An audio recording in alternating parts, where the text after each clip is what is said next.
Brought to you by CGTN Europe.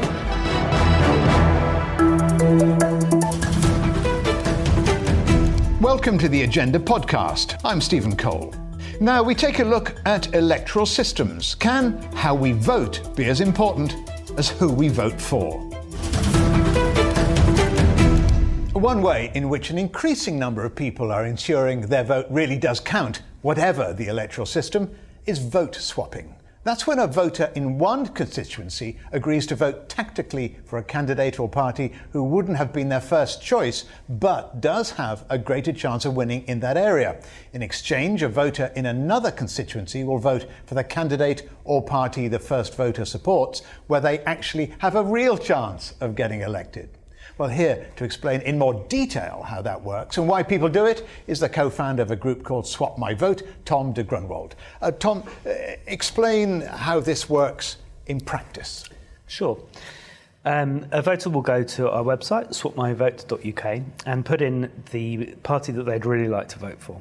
Then they will also say which party they're willing to vote for. And for most people, this will be the tactical recommendation in their constituency. This will be the party that has a chance, as you say, of winning the seat. Once they do that, they click Swap My Vote, and then they log in with Facebook or Twitter. And that means that there's an identity that can be browsed by prospective swapping partners.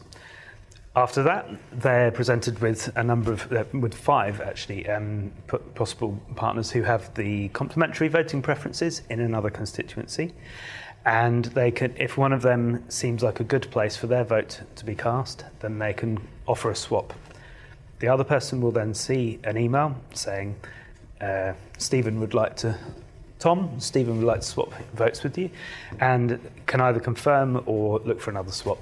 Once they've both confirmed, they are introduced to each other on social media so that they can maybe have a little chat, check that each other actually care about the sorts of things that each other care about and that they want to work for the same kind of greater good. Is all of this, Tom, legal? Yes, it is.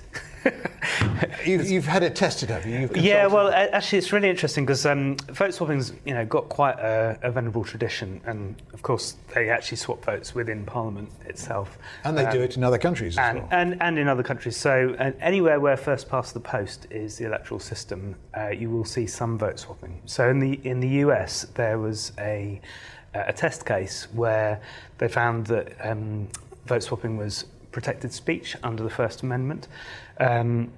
So that's the main thing. As long as there's no coercion involved, as long as it's just a free expression of someone's political views and working together, then it's completely legal. And Brexit must have made a big difference and added a lot more people clicking onto your site.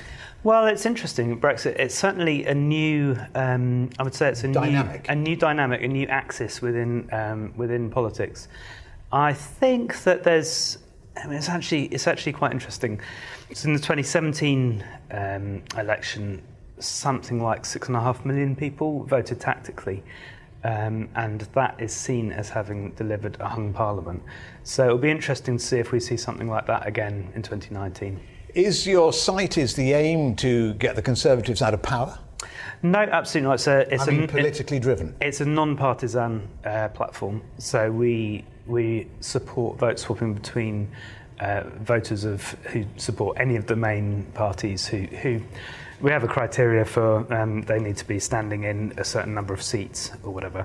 But so it's non-partisan. But you will find, the truth is that it's mainly used probably between progressive, liberal and pro-Remain people, because just by the nature of the political spectrum, that side of the argument is split between different parties, whereas... So there is a political tinge?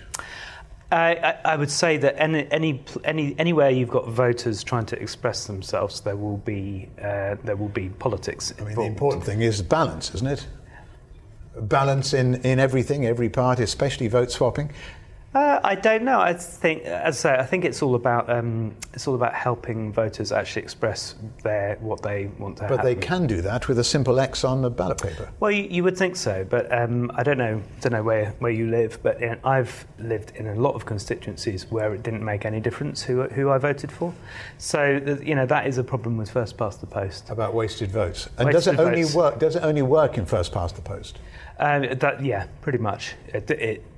Once we have proportional representation, there won't really be a need for vote swapping. So, and we would much rather that. We'd rather retire the website and let there be proportional representation. Electoral systems inform the democracies they underpin, so it's important to ask, is there really such a thing as the perfect electoral system? Well, I spoke to Professor Albert Weale, Professor of Political Theory and Public Policy at University College London and the author of the book The Will of the People. Is there any such thing as a truly democratic electoral system, voting system? Well, that's a bit like asking what's the best tool in the toolbox. So a hammer is very good for banging in nails. Screwdriver you need for putting in screws, and democracies come in all sorts of shapes and sizes. And what you think important in a democracy in part informs your view about what the electoral system should be. So, for example, if you think that having single-party accountable government is a central part of democracy, then you're inclined towards our present system that we use in the UK of first past the post. If you think a broad representation of public opinion in Parliament is very important, then you're more inclined towards proportional representation systems. That's just one aspect of a complex problem. First past the post, though, will inevitably mean millions of votes are ignored. Does that mean it can ever truly work democratically? Well, it can work under certain circumstances. So in a situation, for example, that characterised the UK in the 1950s, when over 95% of voters voted either Labour or Conservative, then you can say that the sort of two-party competition with the marginal voters determining whether we had a Labour government or a Conservative government could work pretty well. Life becomes much more difficult when you've got a situation of 3, maybe 4 parties, and then I think you really do have some difficulties with first past the post. But proportional representation, that can have its drawbacks too, can't it? It can indeed. I think it's important to remember that proportional representation comes in all sorts and shapes and sizes. Which is one of its criticisms. Which is one of its criticisms. But then this is a case that, I mean, anybody who studied voting systems will tell you, this is a case where details matter. So, for example, it depends upon whether you have a threshold or not. So some systems like Germany have a 5% threshold. They have proportional representation, but your party cannot be represented in the parliament unless it gets 5% of the votes. Other systems like the Netherlands don't have such a threshold, and therefore you typically get many more parties represented in the parliament. So these details matter enormously. And extremist parties, they tend to do rather well under PR, don't they? Well, that's one of the reasons for having a threshold. One of the reasons for having a threshold is it puts a hurdle up against potentially extremist parties. It's also worth bearing in mind that under first past the post, if a party cannot get an overall majority in the House of Commons, say, then it may well find itself dependent upon a particular party to give it confidence and supply, which some people might regard as being extremist. So you can't entirely eliminate the possibility of extremist parties having influence within a democratic system. Does PR only really work depending on the number of constituencies? No. Again, this is one of these details that matters greatly. So one of the things you can do is you can treat the whole country as a single constituency, as they do in the Netherlands. Alternatively, as they do in Germany, you can have constituencies. You can elect constituency MPs, but you can top up those constituency MPs with a proportional list so that the parties get reflected more or less according their seats in the parliament are more or less in accordance with their votes at large in the country.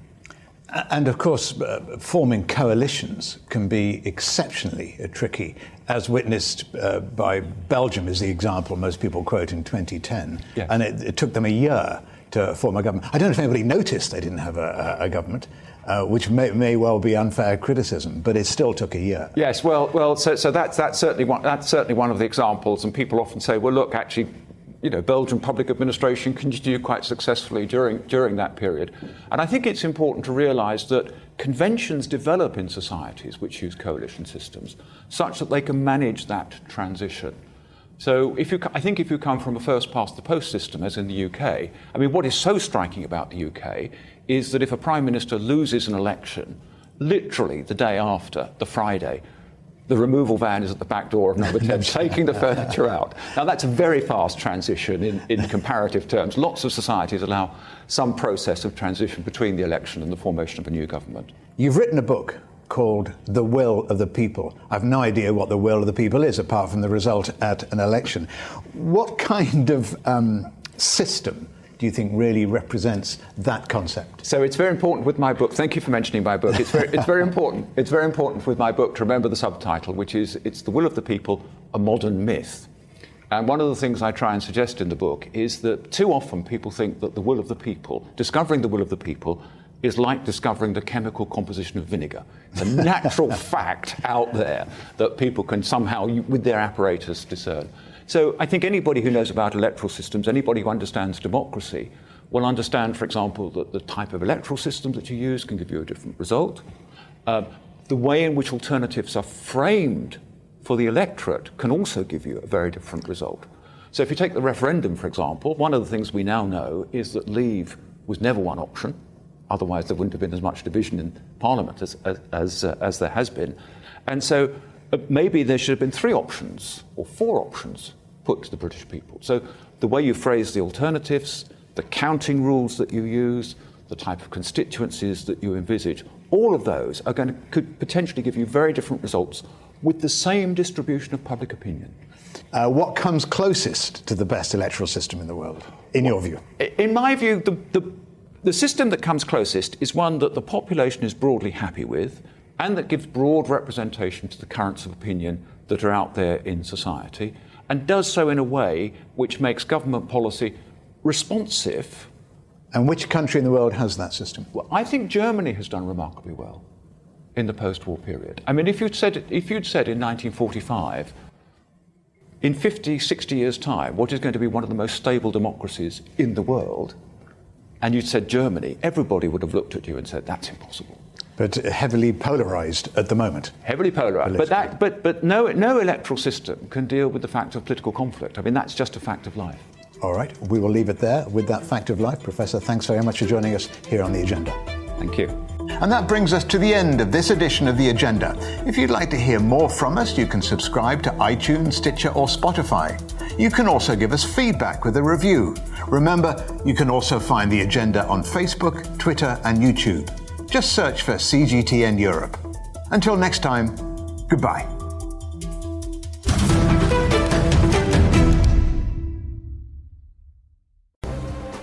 The most interesting questions. Are there other living beings beyond Earth? Will man or machine be in charge? Great question. Always have more than one answer. Well, hold on, let me just draw up a list. And always come from more than one person. That's where the credibility lies. The concept of having a machinery which is alive and evolving didn't wait for us. The end of inequality of incomes and wealth around the world, can you imagine how difficult that is at the moment to achieve?